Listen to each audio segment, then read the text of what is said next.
Salut, tu me reconnais pas? Bon, c'est pas grave. Aujourd'hui, une nouvelle capsule. Dans cette capsule, nous allons parler des grandeurs physiques et de leurs unités de mesure. À la fin de cette capsule, tu distingueras grandeur et unité. Tu sauras communiquer un résultat d'une grandeur mesurée ou calculée.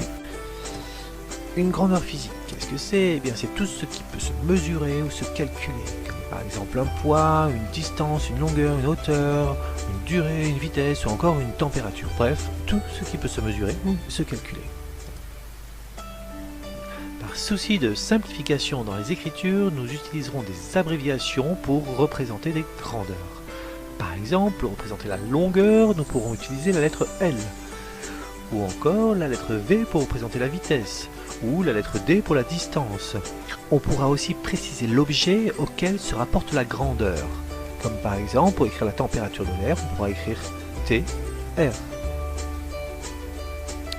Les grandeurs sont associées à des unités de mesure, ce sont des modèles, des étalons utilisés pour mesurer les grandeurs. Par exemple le mètre, où ses multiples et sous-multiples kilomètres, centimètres, sont utilisés pour mesurer des longueurs, des distances, ou encore le kilogramme, la tonne ou le gramme seront utilisés pour mesurer des masses, ou bien encore le degré Celsius pour les températures. Il existe un nombre assez important d'unités de mesure. Là aussi, par souci de simplification, les unités de mesure auront des abréviations que l'on appelle des symboles. La lettre M pour mètre, kg pour kilogramme, S pour seconde, degré C pour degré Celsius, M par S pour mètre par seconde pour la vitesse. Ces unités sont indispensables dans l'écriture d'un résultat, d'une mesure ou d'un calcul. Il faut donc pour écrire ce résultat trois composantes indispensables.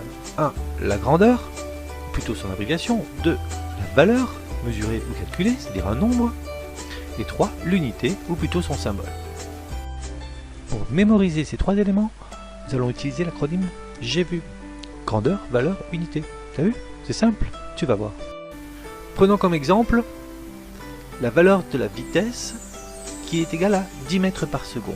Nous pourrons utiliser la méthode GVU, grandeur, valeur, unité. Nous écrirons V égale 10 M par S, où V représente l'abréviation de la grandeur de vitesse, 10 la valeur de cette vitesse, et M par S, mètres par seconde, le symbole de l'unité de vitesse.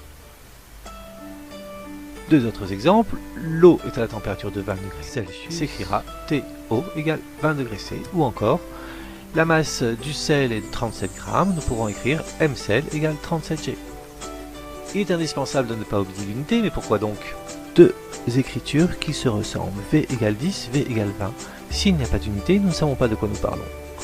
Il est donc nécessaire d'ajouter l'unité, km par heure pour le premier, centimètre cube pour le second, ce qui nous permet de savoir que nous parlons d'une vitesse ou d'un volume.